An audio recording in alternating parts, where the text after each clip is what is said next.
what's going on, everybody? This is John Jake Gaming on the mic here, coming at you with a brand new episode of the Realignment Dynasty here on NCAA 14, featuring that college football revamp. And let me tell you guys right now, we got a really big episode here. Where not only are we going to do the entire season 4 offseason recap as we, gearing up for that year 5, but we also got a couple of your custom guys that are going to be playing in this national championship game. So of course, I got to go through and show those national championship highlights, or more specifically, highlights from your custom guys in the national championship. So gonna be a fun episode. We're gonna have a lot to run through in this one, so gonna want to make sure you go ahead, smack that like button for me, hit the subscribe button as well if you do happen to be brand new to the channel, as we go ahead and jump into that national championship action, as Brian Bryant is actually going to be lit up like a Christmas tree, as that was Seth Randolph who did go ahead and make that tackle, as early on it seems like UCF is getting that run game going a little bit here, as Brian Bryant is starting to find a rhythm here in the first quarter, as the Golden Knights are going to march downfield here early, as Jackson takes the quarterback draw, as now they go ahead and pick up that first down, as now 1st and 10 coming up. Jackson going to go ahead, get it out to the right hand side, and Jonathan Buchanan is only able to pick up a few yards. So these corners, both Seth Randolph and Zeke Lightning, even though he's not a starter, he is getting a ton of playing time.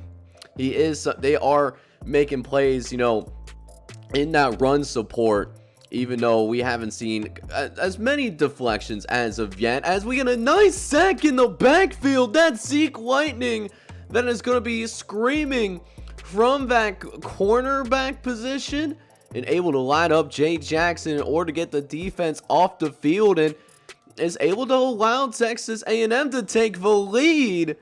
And speaking of those corners, Seth Randolph was almost able to get that interception. Couldn't quite get there in time, but he did read it like a book though. And so he'll have to settle for the tackle here, as UCF, they are getting some big plays on this defense, surprisingly, as we're seeing why UCF is the #1 team in college football. They are certainly not going to go down without a fight here whatsoever, as Seth Randolph is able to rally up and make that tackle as well. We're now in the second half of the national championship game, as we'll see Zeke Lightning he takes the wrong angle though.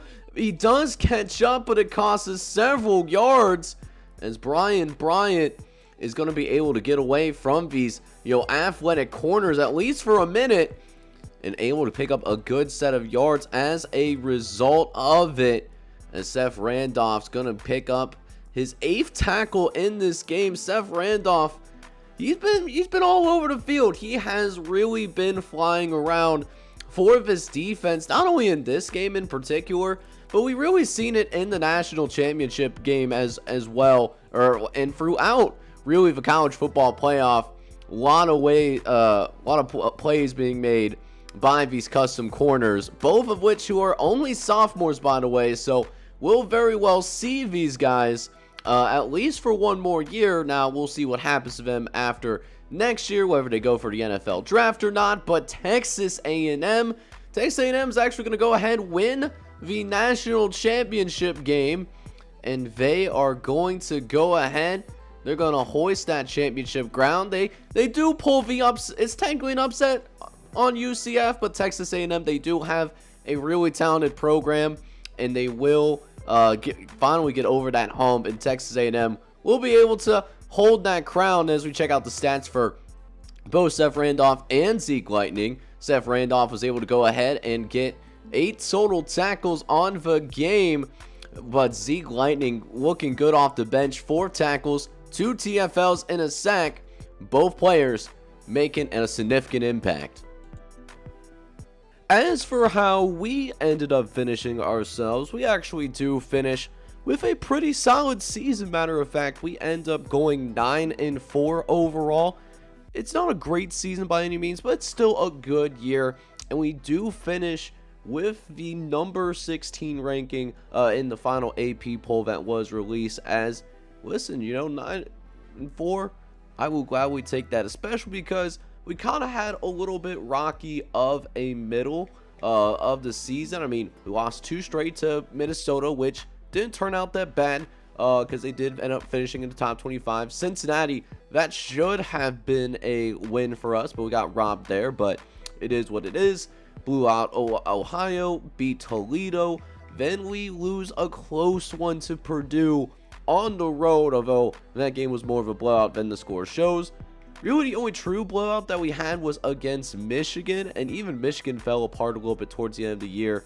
But it just shows that we have some things to work on. But we found that offensive rhythm towards the end of the season. Dropped 45 on Kent State, 52 on Indiana. That stopped them ultimately from going to the college football playoff.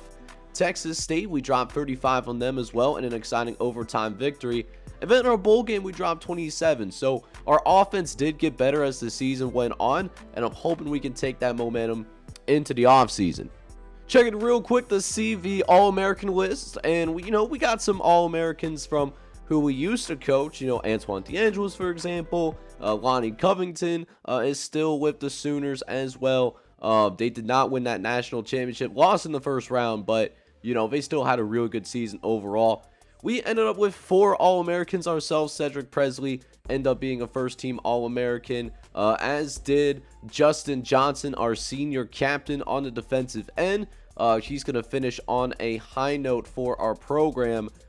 As for the second-team All-American list, we had a couple of guys as well. Lance Muhammad ends up getting second-team honors, and then our cornerback, Jason Wade, the senior from Fostoria, Ohio, he also ends up with that All-American designation. Now, I am also curious to see if there was any freshman All-Americans that did make it onto the list, and it looks like on the offensive side of the ball, we do not have anybody. But as for the defense, we actually do have one person, and that is Ryan Herring, our true freshman from Conyers, Georgia.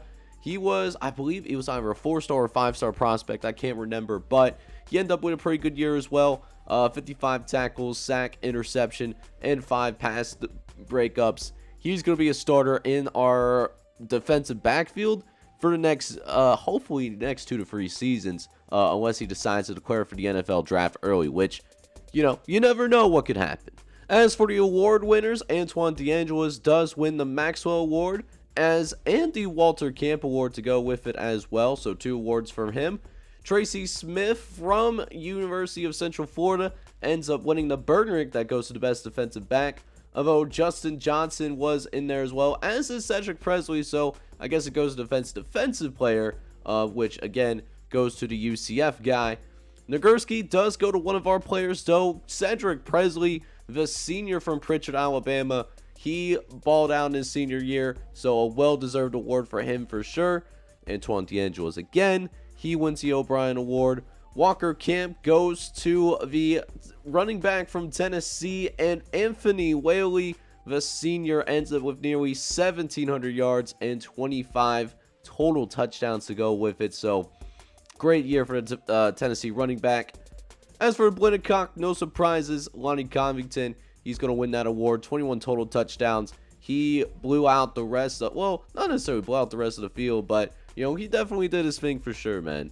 Tight ends, this goes to best tight end in the country, the Mackey Award. That goes to Roger Hall, the senior from USC. He ends up with 12 touchdowns as well as about 950 yards of total offense, so he was an absolute threat.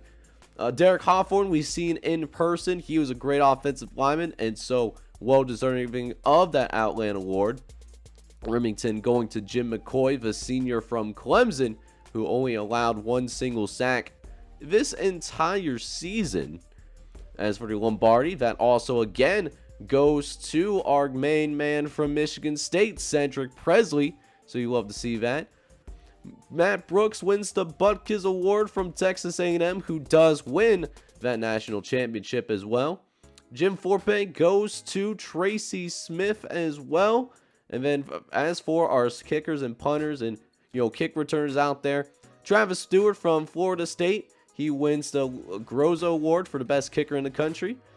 Vince Hall of LSU ends up winning the Guy Award that goes to the best punter in college football. And then for the Jet Award that goes to the best returnman in college football, that goes to Greg Harris, senior redshirt from Cal. But we do have Orlando Thomas, one of your guys' custom recruits that are in there, that did finish in that top 5.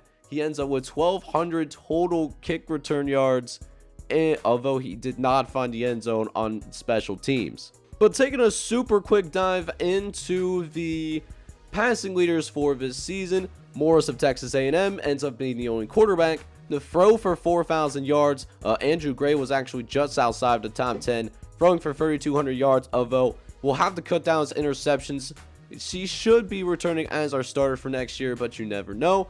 A-Train Williams ends up 34th overall. He ends up with nearly 1,350 yards rushing, with Bryant of Central Florida with 2,000 yards of rushing offense. So he, definitely killed the game there for sure. For the receivers, Ben Young, he was our best receiver, but did not hit 1,000 yards. It was still good for 35th though, so that puts him as a higher end wide receiver 1. So I like that. Tyler Johnson of Kentucky does lead the NCAA in receiving yards, the only receiver to end up with 1,400 yards. But on the defensive side of the football though, that was where we dominated a little bit, as Lance Muhammad, he had a dominating year. Tops of the NCAA in terms of solo tackles. He had 81 solos over the course of the season, so that was good for first. And then Ryan Herring, the free safety that's a true freshman and was a freshman All-American, he ends up 4th in the NCAA in solo tackles as well. So a very good year for our defense for sure. Not to mention Cedric Presley, 12 sacks on the year. That also is tops in the entire NCAA by 1.5 sacks. And then Jason Wade, our senior DB, he ends up tied for first in the NCAA in interceptions. But guys, I know you guys are always curious about them custom prospects and how your guys are doing. I do have a Google Docs that's going to be linked in the pinned comment section near where the template for custom recruits is going to be. So if you want to see how you guys did, you can check that out, or you can go ahead and just ask me in the comment section and I can just tell you if you're feeling too lazy to check that out. Anyways, let's go ahead and check out the rest of the offseason and see what's in store for us there. But with that being said, we do jump into the coaching carousel to get things going, and we actually do get offered the head coaching job for the University of Florida. However, that being said, although this is a really enticing opportunity to join a big-time football program, I'm actually going to stick around with Michigan State. I think we got something brewing there, and I just want to build a tradition and build something up.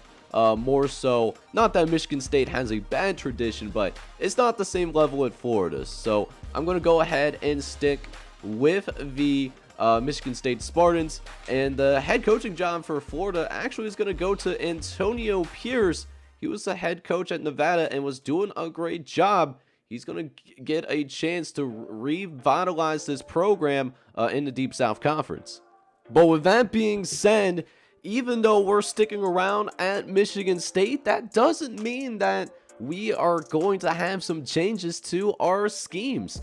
We just found out that we got a new defensive coordinator. The previous one going to be moving over to Wyoming, which is a interesting career choice, but hey, you do you, boo-boo. But we got Danny Jackson stepping in as the new defensive coordinator, and he runs a 4-2-5 scheme, which is different from the 3-4 scheme that we ran this past season, as his alma mater is also from Arkansas State.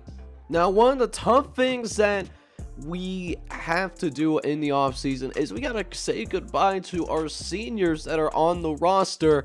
And while this senior class, was not that productive in terms of, skill and ability, they do lay the foundation for the future of this program for sure. Saying goodbye to some guys that, really made a difference this year. Guys like A-Train Williams, Ronnie Harvey, Jason Wade, Anthony Adams, Cedric Presley, Mike Clark, those type of guys. But we do have one player whose football career is not over, at least not yet. Ben Young, he really molded himself into an NFL prospect, and it looks like he is projected to go in day 3. He is going to be a 6th round pick, it seems like, in the upcoming NFL draft. So Michigan State, we will have one pro at least this offseason. We'll see if we can build on that in the future. But not everything is necessarily peachy for your guys as custom recruits, as we do have a few of your custom guys transferring to different schools. Flash Williams, the true freshman from Arkansas, is going to leave his home state school and going to Ole Miss. So that will potentially be a problem that Coach Jones will have to deal with for the next few years after his 1 year waiting period is up. He is going to be playing his college football in the future over at Ole Miss. However, with that being said, he is not the only custom guy that is going to be transferring though, as Gilbert Cooper, the true freshman from Richmond, Virginia, was frustrated by the lack of playing time that he was getting at LSU, so he is actually leaving for another school in the state of Louisiana, the Ragin' Cajuns, as UL Lafayette is going to get a big-time player for that football program. And then the other big-time transfer that I wanted to go ahead and talk about is Dakotas Everett. He was a backup quarterback for the Nittany Lions in his true freshman campaign, but also wanted to get more playing time and didn't want to wait. So for the second time in this Connected Dynasty universe, a custom recruit at quarterback is going to transfer to the Cavaliers of Virginia, where he hopes to get more playing time and get more starting experience moving forward.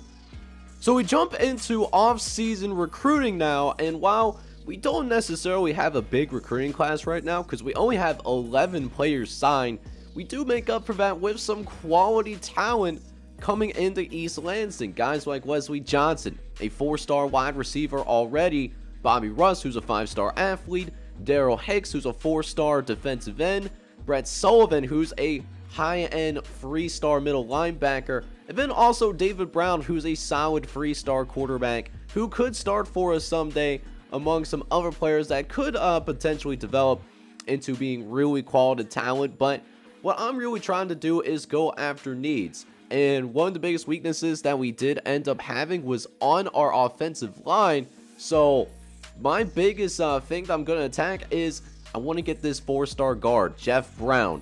He's the number 15 ranked guard in his recruiting class. We need a tackle, but if we can bring in at least one more offensive lineman, we can shift somebody out to that tackle position. And for a guard, 66 speed, 91 acceleration, he could make the transition over to tackle pretty seamlessly, to be honest. But we're in a battle between us, Iowa, and North Carolina, so that's where my main points are going to be coming in. However, I do have a couple of other needs. I do also need a middle linebacker as well as a free safety in order to make sure that I don't end up bringing in any walk-ons, because I'm really not trying to do that, to be honest. So I am putting some points into 3-star linebacker Kevin Brown. I don't have him fully scouted, but I got a generally nice idea of what he is. He's got really good speed for a linebacker, 84 speed. I do really like that. His tackling and play recognition is solid. He's someone that could play right away if I need him to. We're in a recruiting battle for him right now. It's between us and Cincinnati.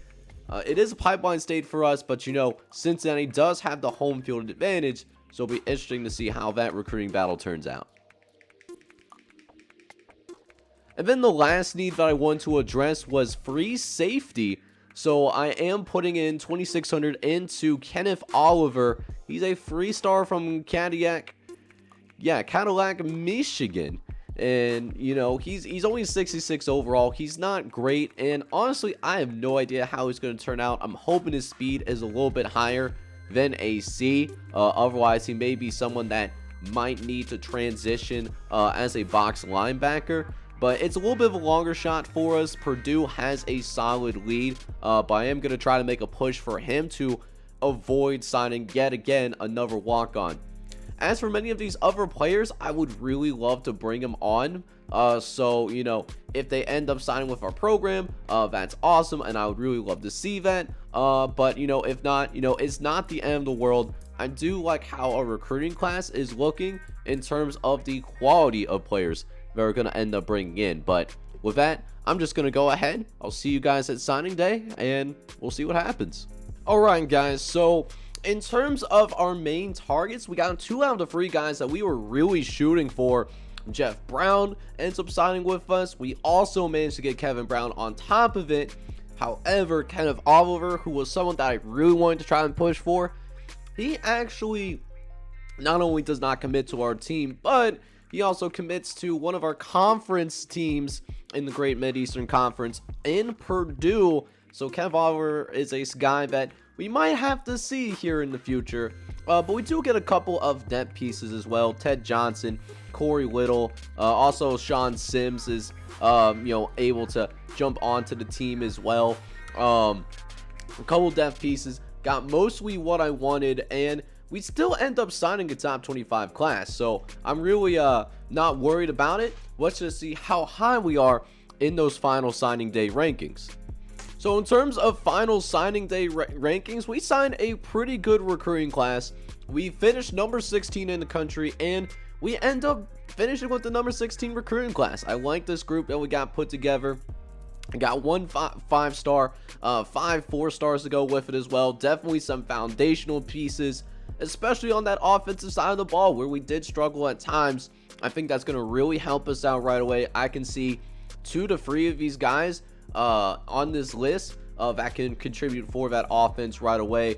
Well, maybe some other people we do have to redshirt and give them a little bit of time to develop, as curious to see who ends up with the number 1 recruiting class. And sure enough, TCU gets it. The Texas Christian Horned Frogs, that's where Coach Gunner is right now. In terms of, he's the defensive coordinator for TCU. They end up with the number 1 class in America. So very surprising there, as TCU looks to get back into the college football playoff after missing out narrowly with that 9-4 overall record.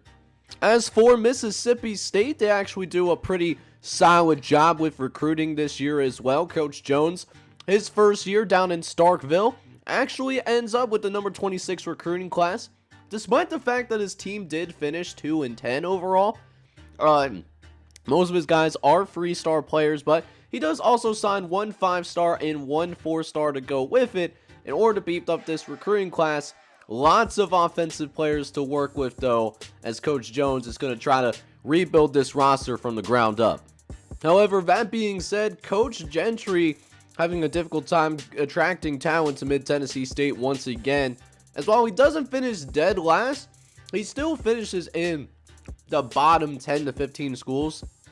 He signs the 115th ranked recruiting class, does end up signing a 4-star player and a few 3-stars, but he's going to have to really work on developing this talent that's on the roster, because, man, are they losing some going into next season. As for where some of your custom guys go, at least the remaining players that did not sign yet prior to signing day, we start out in the great state of Ohio, that Buckeye State, as 3-star quarterback Vernon Knight does go ahead and make his college decision. And he is actually going to play his college football at Ball State, considered a higher end 3-star prospect with that 71 overall. This is actually going to be a pretty solid pickup for the Ball State Cardinals, as I believe they are in the Great Mid-Eastern Conference, so we might have to play against him in the future. As for Walter Dornez, he also makes his college decision as well, and he looks like he is going to join the Army Academy. Those Black Knights, they get a heck of a prospect. The 4-star from New Rochelle, New York, ends up in a recruiting battle between him, Army, and Syracuse, but he's ending up following his calling to serve his country. So he's going to join the Army, where, maybe after his college education, if he can't get a deferral to join the NFL, he will be serving us on the battlefield. Meanwhile, in the state of Michigan, we let one of the best offensive linemen in the state slip through our fingers and is actually not only leaving the state of Michigan, but also leaving the time zone of the Eastern Standard Time, as Bishop Thaddeus, the number 4 tackle in the country, is going to play his college football at Rice. The Rice Owls managed to get him. Houston also offered a scholarship, but those Owls get a heck of a pickup, a foundational left tackle piece for the next 4 to 5 seasons. Now, as for Joshua Carmichael, though, we do end up seeing the 4-star outside linebacker also leaving the state of Georgia. He had scholarship offers from Oregon, Kentucky, and the University of Cal as well. That being said, he is actually going all the way across the country to play in the Pacific Northwest, where he will be a Oregon Duck, playing in one of the best uniforms that the sport has to offer. However, not every custom player does end up signing on the dotted line, as Quez Randolph surprisingly doesn't get any interest, even though he is a 4-star running back. That being said, though, we'll see where he ends up walking on that, whether that be he's leaning towards USC as a preferred walk-on, also getting some interest from Auburn and Nebraska. As for Malcolm Jones, the number 35 quarterback in this recruiting class, it's the same thing for him, as Malcolm Jones is looking to be a preferred walk-on at Baylor, although he's also getting some interest in the Southeast. Ole Miss and Mississippi State looking for him to join in terms of being a preferred walk-on. So it'll be interesting to see where Malcolm Jones ends up and where Quez Randolph ends up as well on top of this. But now we start gearing up for the next college football season. Now that recruiting is finished up and taken care of, now what's going to be really interesting to see is, you know, we got these free athletes to start off, man, including 5-star athlete Bobby Rush, which I'm really excited about. I am hoping, though, that one of these players happens to be, you know, a really good defensive back, although it looks like Bobby Rush is going to be, he's more of a running back, so we'll go ahead and put him at running back, and he could very well be the starter. He's going to push Nelson Sisk during training results. We'll see how he ends up developing, but Bobby Rush could end up being the starter for us as a true freshman. Now, as for Jonathan Matthews actually projects really well as a quarterback. He jumps up to a 73. So we'll go ahead and put Jonathan Matthews at quarterback for the time being. See what that quarterback room is looking like. We got 5 quarterbacks now. Jonathan Matthews, Billy Hammond, David Brown. We could cut Paul Moore, to be honest with you. So our quarterback room should very well be set moving forward. And then as for the last player, Ike Williams, he's actually an offensive lineman. That's interesting. Now that is very curious.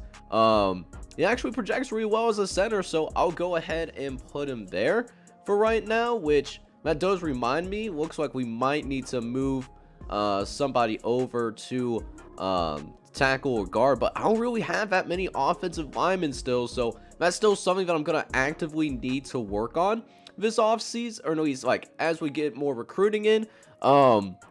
Didn't get a ton of offensive linemen, not a ton of meat, so still going to be light at that offensive line, but at least like the skill positions, I do like how our skill positions are looking. Bobby Rush is going to make us better for sure. Wide receiver, you know, Wesley Johnson could very well be locked in as a free, and that will really help put the burden off Mike Anderson and Corey Ross, who none of these guys really contribute that much this past season. So that'll be good for us moving forward. We'll go ahead and check out that defensive side of the football. Now, I know we're going into a 4-2-5, so I don't know what that means in terms of how that's going to affect our defensive line. But one thing that I am going to do is I'm going to take Dwight Clark here. I'm going to move him over to that right end position. So that's the way I can be free deep at both the left end and the right end. Defensive tackle. Going to need some defensive tackles for next season for sure. Since we are transitioning to that 4-2-5, that might have to be an emphasis in recruiting next year as well. But linebackers, gonna have a ton of linebackers, and honestly not that great of a fit for our system. So that'll be really interesting to see how that turns out. I do have one I do have some corners that I could work with. Justin Robinson might have to step up as a starting strong safety, which really does concern me. But it is what it is. Austin Early though, you know what? No, I can't have this. So I'm gonna move Early Austin over to strong safety because he's too good to like sit on the bench. And then what I'm gonna do, I'm gonna take Justin Robinson and I'm gonna move him over to free safety. So that'll help with that depth a little bit. Could that kill us in the future? Yeah, but we also have Gary Kennedy and Sean Sims that we can develop in this position as well. But now we get into the training results, and going into this season, not only do we have one NFL prospect, but it seems like we have two NFL prospects this upcoming season, as we have our senior center, Isaac Horn, who comes in with a 94 overall, and with 97 acceleration as well, which is really impressive to see. So I really like to see that. And then our quarterback, Andrew Gray, he's a 92 overall, so I'm sure he'll get some looks from the NFL as well. We'll need to cut down on his interceptions. He had 21 picks last year, and we gotta do better. Try to get that to, in the single digits. If we can do that, I think he'll be an NFL caliber player, but he'll really need to cut those interceptions down if he wants to go to the NFL as well. Now, as for the rest of the team, Nelson Sisk is going to continue to push for that top spot, for the top running back spot, with Aaron Hines, Lance Novak, and Dominic Bradshaw all sitting in reserve. Fullback, it is what it is. We will have two solid receivers, of course, in Mike Anderson and Corey Ross, but other than that, the depth on this team is, still pretty questionable in this regard. So we'll have to continue to recruit extremely well if we want to get to where we really need to be. Tight end looks good. I like Aaron Ford. I'm glad that we have him back this upcoming season. Offensive line, though, is certainly going to be an issue. Now, besides our NFL caliber prospect and I guess John Silva, there is definitely some question marks on that offensive line, and I'm hoping that we can get some improvement over the course of this season, but that is, of course, not going to be guaranteed. And then, of course, we move over to that defensive side of the football. Nathan Nelson is projected to start at left end. He's a 74. Bo Marshall is an 80. So our defensive line going to be really relying on that interior. PJ Fontenot, Kevin Williams. Going to need those two guys to really step up. And then Greg Allen be that solid rotational piece. Defensive tackle is going to really be the key this upcoming season. But then I don't know what's going to happen at the linebacker position. We got a lot of solid linebackers, but switching over to a 4-2-5 formation, right, does mean that, we are going to, not utilize those linebackers as much. Going to rely more on our corners, as we will have 5 starting defensive corners. Randy Bell, Greg Harvey, and Mike Scott, I expect, will be starting for us this coming season as our free starting quarters. Ryan Herring comes back for his sophomore year. I like him. He's a freshman All-American. He'll be good for us. And then Early Austin, freshman redshirt, actually, giving him that opportunity to go ahead and fight for that strong safety spot, man. So really like Early Austin. Hoping that he gets the chance to start next season. Then finally, we got kicker and punter. Kicker should be solid. Punter should be at least okay in this one. But yeah, that's what our football team is looking like right now, and we'll see how many people we have to cut. So typically when we get to the cut player phase, this usually is a difficult time as we're ending someone's college football dream a little bit earlier than anticipated. But here we're actually at the 7 players as of right now, and we don't have to do anything. So hey, you love to see it, and we're gonna go forth and try to make something shake here this upcoming season as we go with the 70 guys that are on this roster. So before I go ahead and hop into the preseason, there was one change that I wanted to make. Now, North Texas, they did finish without winning a single game this year. So what's going to happen to the Mean Green is that they are going to be kicked out of this new look Midwestern Conference, and they are now going to be an independent squad. As for who's going to replace them, Texas State, who we did end up facing back in year number 4, they actually do get the conference invite, so they will take the place of North Texas to be a part of this very talented conference, a conference that has 3 teams in the top 8. So now we find ourselves in the preseason now, getting ready for year number 5. And we're going to get a little respect put on our name because we start ranked in the top 25. We come in ranked number 22 in the country. And we should have a pretty easy schedule to navigate as well. Only a C-rated schedule. We'll see what we got going on. First and foremost, something that I do always like to do, I'm going to get rid of that FCS game. Not that I don't want to play it downright, but I'm going to go ahead. I'm going to put it here in week number 1. I love having week 1 games. Just like to get it in first and foremost. Then for another non-conference game, we go on the road to play against Coach Gentry. Yep, we got a custom coach matchup here. So I'm really excited for that. We go on the road down to Tennessee to see how we fare against Coach Gentry's squad. As for what our conference play is going to be looking like, we start at home against Cincinnati once again, then 2 road games against Ohio State and Toledo before a rematch with Purdue, 2 road games after that with Akron and Michigan, our arch rival, our arch nemesis. But then we finish off this season with 4 straight home games. We start with the home stretch against Kent State. Then we have the 20th ranked Indiana Hoosiers, and then we round out with 2 non-conference games that have us against North Texas and UTSA, both of which are independent schools. And North Texas, they just finished 0-12 as well. So, guys, this is a schedule that we can easily navigate for sure, and we could definitely find a way to get ourselves into the college football playoff potentially if we can make sure that we handle our business, in this schedule. Bare minimum, I can see us winning double-digit games this season. Now, as for who we decide to go ahead and redshirt, we'll go ahead and jump through each position real quick. Right now, I do have a bevy of quarterbacks. I'm good with Andrew Gray, with Billy Hammond waiting in the wings, but I got 2 talented freshmen in Jonathan Matthews and David Brown, which, a few years from now, they're going to compete for the starting job.